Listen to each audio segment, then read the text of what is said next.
This is the Lyra 101 refractor telescope f11. It's a very long tube telescope.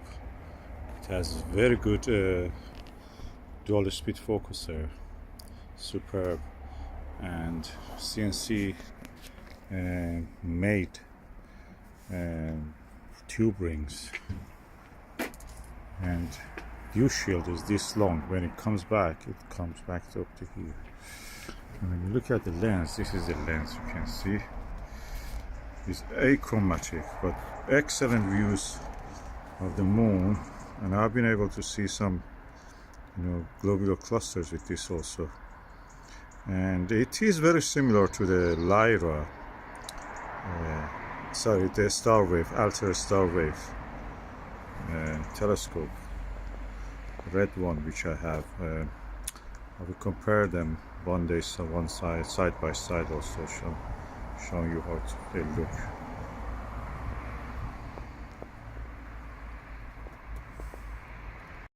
I'm using the Astro-Physics Everbright 2-inch diagonal. I can use a straight through with some extension tubes. At the moment I just fancy doing this.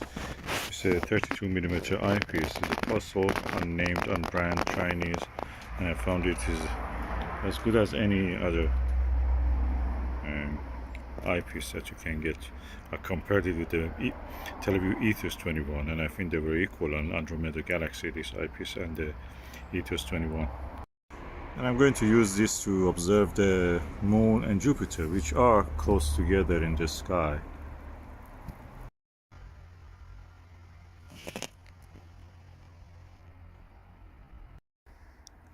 Okay, I'm using the SVBony 3 to 8mm zoom eyepiece and this Lyra 101, and I can say that the image is very good of the. I'm looking at the Jupiter.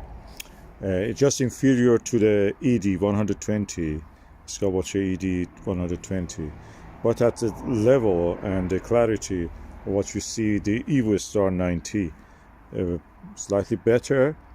At the same time, the balance of it, because it's a tube which has no conical shape, is very well balanced.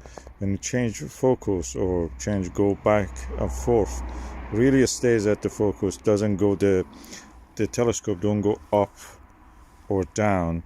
With the ED 120, because it's very heavy, a slightest change in the focus will actually take it a little bit out of balance, and then you will have drift upward and downward due to the mount. Maybe have a little bit lag also. And but this one, no, it doesn't have it doesn't pose such a problem. Jupiter, I've pumped it up to 3.5mm. It deteriorates a little bit when 3.5mm, but you can see what you could see with the 8mm up to 5mm bigger.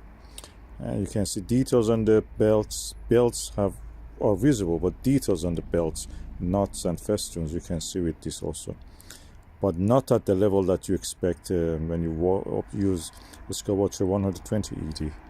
But on its own is great. You see a slight chromatic aberration.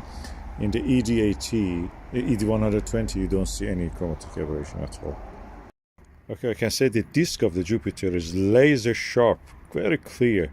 I'm using the setting for 8mm, and really 8mm is really good. It's a sweet spot for observing with most of the refractors that I've seen, and this is not also exception. Very good sharp image. You can see lots of detail on the face of the Jupiter, and because you can rotate actually the focuser with this, is also good for photography, astrophotography, anything like that. But probably this is one of the best focusers and focus and back focuser that I have seen. The numbers are also here. It's very well built, robust, amazing, but it shines when you observe the moon with that. I'm going now to do observing the moon.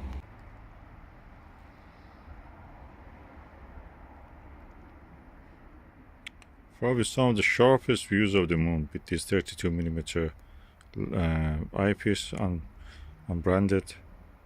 and Lyra 101. It just reminds me of how nice it was when I was using it from inside a windowsill.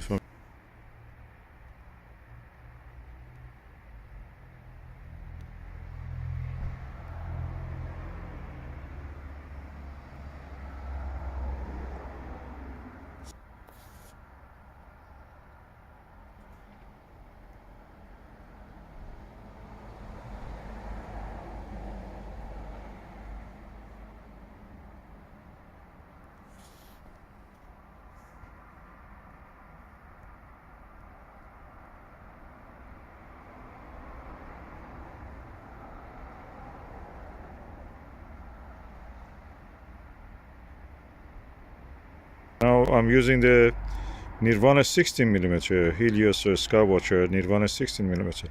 One of the easiest and sharpest eyepieces I've ever seen. It's an 82-degree eyepiece, so quite brilliant eyepiece.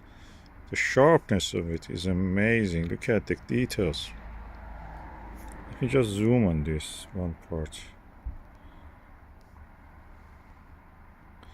Also easy for me to hold it against the screen, much easier.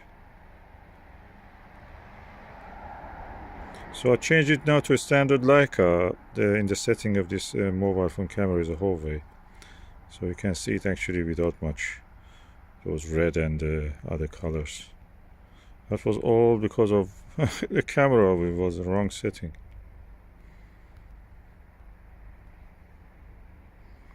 I'm tapping to focus and take some pictures at the same time. So now I just tapped on the bright side so it gets a little bit darker. You can see details better. It's better to tap it on where the highlands are, so they're brighter, and when it adjusts for those areas, the dark areas really shine and gets clear. Amazing. Probably one of the sharpest views of the moon I've seen is with this telescope and with the Nirvana 7mm eyepiece. Amazing views.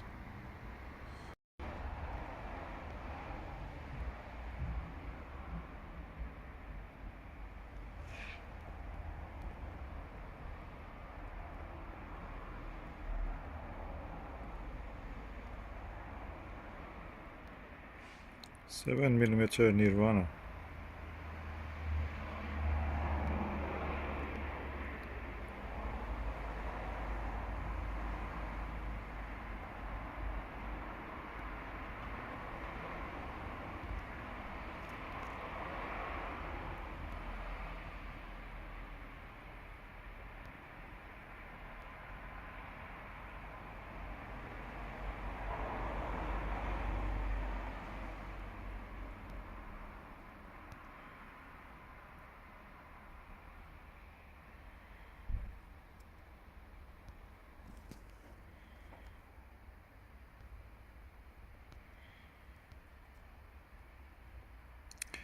I think the star diagonal needs cleaning. That's one of the reasons I don't like to use the star diagonals.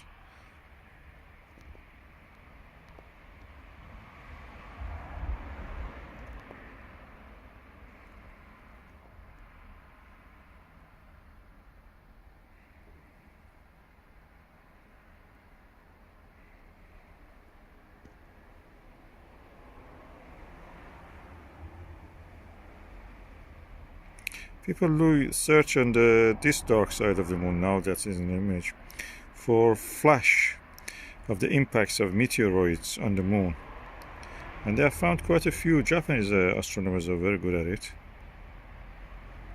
You can see the dark shadow of the moon, dark part, the night side of the moon.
I don't think any camera can do justice to what you see visually with the telescope, this telescope, or any telescope actually. So these are some still images, and I've tried to some of them a little bit enhanced on the mobile phone with just the app of the camera. And you can see a lot of details. For example, Helios and the Mare Serenitatis, Helios at the center, Mare Serenitatis here, to the top part of the center. Here again at the lower part, the same Mare Serenitatis, and a lot of craters. You can see the lunar V to the top of the middle. Here you can see in the left corner. Here you can see in the top part of the image, lunar V. Helios again visible. This is a feature which reminds me of a coffee bean whenever I look at it. It's a volcanic feature, and I have some thoughts about that. I must publish a paper about this. This is a very interesting feature which I have not seen anybody covering it or anything published about this. So let me just work on that. And beside that, the image quality is amazing. When you enhance it a little bit, gets slightly closer to what you see visually. Visually is yet more appealing and more details you can see with any eyepiece.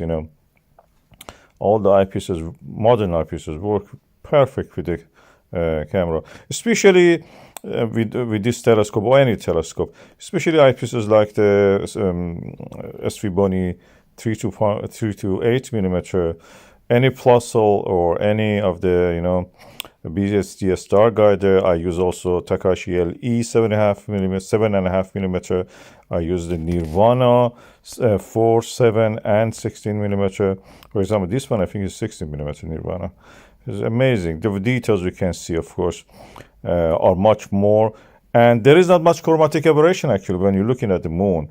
But the camera, the angle of the camera against the top of the eyepiece creates some chromatic aberration, blue fringing, for example. You don't see that visually. And like this one, look, it's very clear. I don't see any purple fringing. But anyway, this is a nice experience. It was just a little bit cold, so I just tried to come in and leave it for another night when it is a little bit less cold. What a beautiful night to have with this refractor telescope.